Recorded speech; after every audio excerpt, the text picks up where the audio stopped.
faz tempo que a gente não se vê, né? Desde o ano passado. Irmãos, eu gostaria de falar um pouquinho nesta noite. A princípio eu vim com uma intenção de falar sobre jejum, e a ideia de jejum, o conceito de jejum, e como jejuar também, a importância do jejum, e etc. Mas eu gostaria de começar nessa noite fazendo uma pergunta, não tem nada a ver com jejum a princípio. Quem aqui dentro acha que religião e política não se discute? Levante a mão, por favor. Religião e política não se discute. Levante a mão. Uma irmã, 2, 3, 4.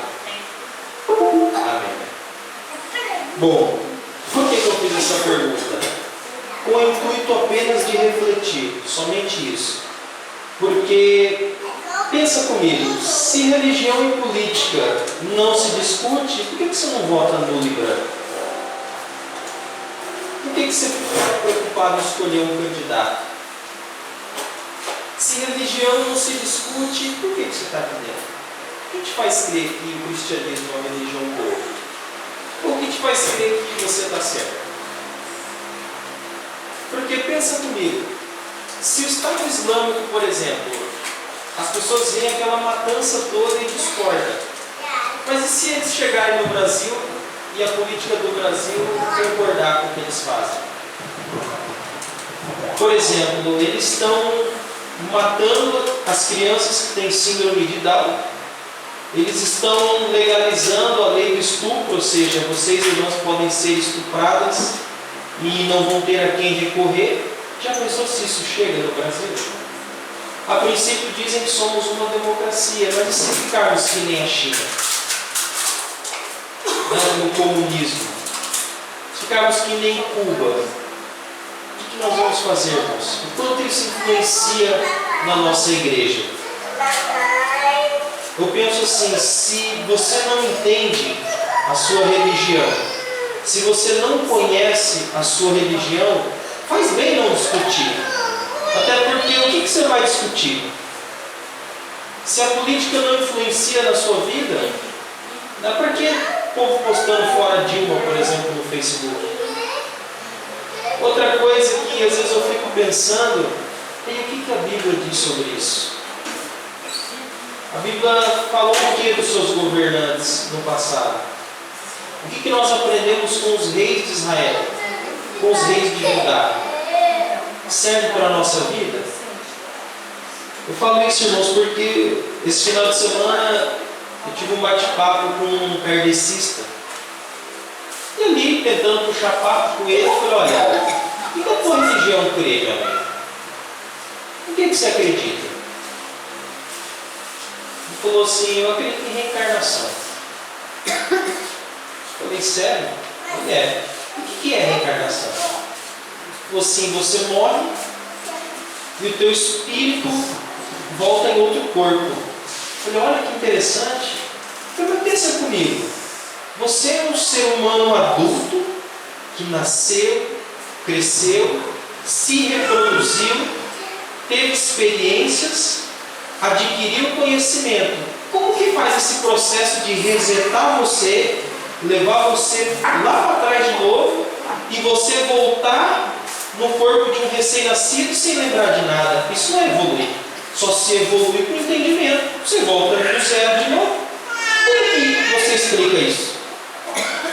Porque quando você morre, você volta para lá você tem um mentor. Esse mentor avalia você e fala, não, você precisa evoluir nessa área. Então, se você era rico, talvez você volte pobre. Se você era homem, talvez você volte mulher para você evoluir. E olha que interessante, quem é esse mentor? Qual é o critério que ele usa para saber para onde que ele vai mandar cada um? Olha, isso aí eu não sei. Mas se você não sabe, como você acredita que o procedimento é esse? Você acredita que eu nunca pensei nisso? Porque para pensar, se um Tiago de hoje está vivendo uma vida de um Tiago retardado, atrasado lá de trás, essa vida não é minha? Que graça tem viver ela então? Está explicado por que vocês aprovam o suicídio. Assim, mas e você? Que era o que eu queria que ele perguntasse. O que você acredita? Olha, eu acredito que nós vamos nascer uma vez, morrer uma só vez e nós teremos um encontro com Deus, para ser por Deus julgados e aprovados, ou julgado e condenado. Aí ele falou para mim a mesma coisa: e o que te garante que você vai morrer e vai ter um encontro com Deus? Eu falei: alguém que esteve lá, veio de lá, mostrou o caminho, voltou, está lá esperando. Mas como assim? Quem é esse? Eu falei: o meu mentor eu conheço, é Jesus Cristo, o seu você não sabe. Aí falou assim: mas quem te garante? Eu falei: o próprio Jesus. Porque a Bíblia diz que depois de ouvirmos a palavra da verdade e nela tendo crido o Evangelho da nossa salvação, nós somos selados com o Espírito Santo. Então a garantia que eu tenho é a morte de Jesus na cruz e o Espírito que Ele deixou como selo, que naquele dia eu serei herança e naquele dia Ele vai me levar com Ele. Senão o que Ele deixou de garantia não vale nada. Morreu a toda a cruz, deixou o Espírito Santo a toda. Tem garantia melhor que essa? Ele faz sentido. E o que te faz crer que quando você for julgado, você vai ser aprovado, então você vai entrar? Eu falei: a fé, ele deu risada. Como assim fé? A Bíblia diz que somos justificados pela fé. Como assim? A lei de Deus que mostra o nosso pecado e deixa claro que estamos condenados. E quando eu entendo quão podre, pecador, incapaz de ser salvo diante de Deus, porque a lei já mostrou que eu sou pecador, eu consigo ver o outro lado, que é a graça de Deus em Cristo Jesus. Que funciona como? Que todo aquele que nele crê não morra, mas tenha vida e vida eterna. Você não está entendendo? Não é uma vida comum que o muçulmano tem, que o espírita tem, que o cristão. Não é dessa vida comum que eu estou falando. Ele disse vida e vida eterna. Você viu qual a diferença? Eu precisei gritar com ele, precisei chamar de pecador, de endemoniado. Eu apenas propus um diálogo. E eu quis saber como que ele pensa. Porque quando entendemos como a pessoa pensa, qual é a engrenagem, você pode intervir. Então nós deveríamos opinar mais, igreja. Perguntar mais. Entender mais. Questionar mais, não para ficar confuso, mas para mostrar aos outros que eles estão confusos. E a verdade para quem está confuso é Jesus Cristo. Para quem está perdido, o caminho é Jesus Cristo. Para quem não sabe por que nem para que viver, a vida é Jesus Cristo. O caminho, a verdade e a vida. Aleluia! Mas nós cristãos, irmãos, estamos tão preocupados com tanta coisa que nós não temos tempo para parar para pensar nisso. Às vezes eu sempre falo, eu conheço pessoas que oram tanto por determinadas pessoas, mas que se ele orasse menos e evangelizasse ela mais, conversasse com ela mais, talvez ela já teria se convertido. Porque você tem que entender que você só se converteu porque você ouviu o Evangelho. Você só aceitou Jesus porque te apresentaram a condição para isso, te apresentaram a mensagem para isso. Não foi porque ficaram orando por você. Irmãos, estão entendendo? Aleluia. Orar é um exercício que se faz com Deus, é falar com Deus. Evangelizar é apresentar a Deus. Evangelizar é dar a boa notícia para a pessoa. Mas para ela entender que a notícia é boa, você tem que mostrar primeiro a notícia ruim, que ela também não conhece, que ela está condenada. Porque se ela morrer, a ausência de Deus é um inferno. E a vida eterna, o paraíso, é a presença de Deus. Estar ausente de Jesus é o inferno. Estar na presença de Jesus é a vida eterna. Porque Ele é a vida. Se a pessoa não entender que ela está condenada, ela jamais vai procurar a graça de Deus. Se ela não entender o quão podre, suja diante de Deus ela não vai entender por que ela precisa de um banho. Se ela não perceber que ela está suja, ela não vai procurar água para se lavar. E é isso que nós precisamos entendermos. Precisamos opinar na política. Veja que eu uso a palavra opinar. O que é opinar? É propor um diálogo e argumentar. É questionar e querer respostas também. É apresentar o que Deus espera, para que um povo que teme a Deus possa fazer não a necessidade e a vontade do homem, mas aquilo que Deus diz que é necessário e aquilo que é a vontade de Deus. Aleluia. Sempre digo, quem manda é Deus. O crente apenas opina, e o que nós vamos fazer é opinar mais. Eu fico vendo O PSC, por exemplo, que é o Partido Social Cristão, não convocou um jejum entre as igrejas. Não convocou um jejum pelo país. Eles não convocaram um dia de arrependimento. Eles não dão ensino político para as igrejas. Eles não ensinam como as coisas funcionam para que nós possamos orar e opinar com entendimento e com conhecimento. E alguns não vão criticar, assim como eu também critico, mas nós não fazemos diferente. A diferença é que eles são públicos e nós não.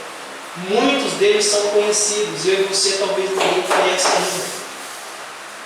Então, amados, é importante que nós façamos a coisa com entendimento. Por exemplo, eu tenho muitos projetos, talvez para 2016, mas eu só preciso de um que dê certo, ou que um que seja a vontade de Deus. Porque a alegria nossa está com Deus. Por exemplo, é igual o sábado da antiguidade, era para se descansar em Deus. Para que o pobre pudesse ser lembrado pelos ricos por causa de Deus. Era o dia que você deveria parar e levar em conta tudo aquilo que Deus ensinou, aquilo que Deus ordenou. Não apenas um dia para você parar e não trabalhar, como alguns religiosos fazem. E às vezes eu olho, o crente ele é tão religioso, e a vida às vezes não vale nada do mesmo jeito. Nós não podemos deixar isso acontecer, igreja. Às vezes eu olho para mim mesmo, como ouvi ensino agora, que a irmã cantava: se o vento começar a levantar as ondas contra mim, eu vou voar por cima e saberei que Ele é Deus. A minha pergunta é: a gente ainda não sabe que Ele é Deus? Mas eu fico vendo um Deus que pode o impossível, mas não pode mudar a sua cabeça. É um Deus que pode salvar toda a China, se Ele te mandar lá, mas é um Deus que não pode mudar seu coração. É um Deus que pode abrir porta aonde não tem porta, mas Ele não consegue abrir a porta do seu ouvido. É um Deus que cura enfermo, cura câncer, mas não consegue tirar o orgulho e a soberba do coração do crente. É um Deus que não poupou seu filho, mas Ele poupa um monte de gente que não ajuda ninguém, que não ama ninguém, que não faz nada por ninguém. É um Deus que a Bíblia diz que Ele dá o Espírito Santo, que tem um dom chamado conhecimento, sabedoria. Mas o crente, às vezes, ele é mais tapado e quadrado do que o ímpio. Os irmãos estão entendendo? Eu estou fazendo um contraponto. Quem vai querer um Deus assim, irmãos? Que se apresenta com poder e glória numa chama de fogo, mas o homem que Ele criou não pode mudar. É um Deus que não consegue fazer o filho pedir perdão para o pai, ou o filho obedecer o pai e a mãe. São lideranças evangélicas que não se preocupam com o órfão, com a viúva. Às vezes muitos nem sabem que eles existem. Veja que nós apresentamos um Deus tremendo, mas que é limitado em muitas coisas. E a Bíblia, ela dá o problema, ela diz o nome disso, chama pecado. E se você não reconhecer o seu pecado, se você não entregar ele no pé da cruz, e se você não reconhecer que você ofendeu a Deus, e que você pecou contra Ele, contra a sua palavra, contra o seu filho, nada vai mudar. Aí alguns perguntam: mas como você tem certeza disso? Porque a Bíblia diz que a palavra arrependimento é mudança de mente. Você só é aperfeiçoado quando você se arrepende. O seu caráter só é moldado quando você sofre. Tem exemplo maior do que Paulo? O homem que saiu para matar e prender a igreja. Depois esse mesmo homem, no capítulo 19 e 20 de Atos, está dizendo: agora o que me importa? Minha vida não vale nada. Quem saiu disposto a matar, está disposto a morrer. É o homem que escreveu em Filipenses dizendo que ele largou tudo. E ele refutava tudo como esterco por causa do conhecimento da glória de Deus. O quanto a igreja evangélica conhece do Senhor Jesus e sabe do que Ele fez na cruz e a importância disso. O quanto o peso da palavra eternidade pesa na cabeça e no coração das pessoas. Eu não posso falar porque eu sou crítico, eu sou chato, não é animadora a minha palavra, mas a minha intenção não é animar, mas é apresentar o Evangelho de tal maneira que você consiga ver Jesus nele. E que você queira se apegar nele, como a Bíblia diz, o reino de Deus é como um homem que achou tesouro numa terra e ele vendeu tudo que tinha para comprar ela. É a ponto de você querer abandonar a sua vida como Paulo e se apegar àquilo pelo sublime conhecimento da verdade que está em Cristo Jesus. A ponto de você querer dar a sua vida e entender que sem Jesus ela não vale nada. Amém? Então nós temos que opinar sim, igreja. Temos que questionar. E temos que fazer isso de maneira pacífica. Não é atacando, não é xingando, não é criticando. Paulo diz que nós temos armas espirituais que são poderosas em Deus para destruir qualquer fortaleza. A Bíblia diz armas espirituais, não é a força do teu braço, não é a força do seu dinheiro, não é a força da sua influência. Eu às vezes escuto as pessoas dizendo assim: eu quero dar a minha vida para Jesus, eu quero ir lá e morrer por Cristo. Não, não morra por Cristo. Vá lá e prega o Evangelho. As pessoas não precisam que você morra, as pessoas precisam ouvir o que você tem a dizer sobre Jesus. De Marte a igreja já está cheia. Nós precisamos de pessoas que pregam o Evangelho, que anunciem boa notícia para um povo que está se perdendo, está se corrompendo a cada dia. Amém? Para que você possa olhar para Jesus, ou que você possa se olhar no espelho até que você veja do outro lado Jesus. Nós somos filhos rebeldes e a vontade de Deus é que nós sejamos um bom filho à semelhança do seu Filho Jesus. Amém? Eu gostaria de começar com Isaías.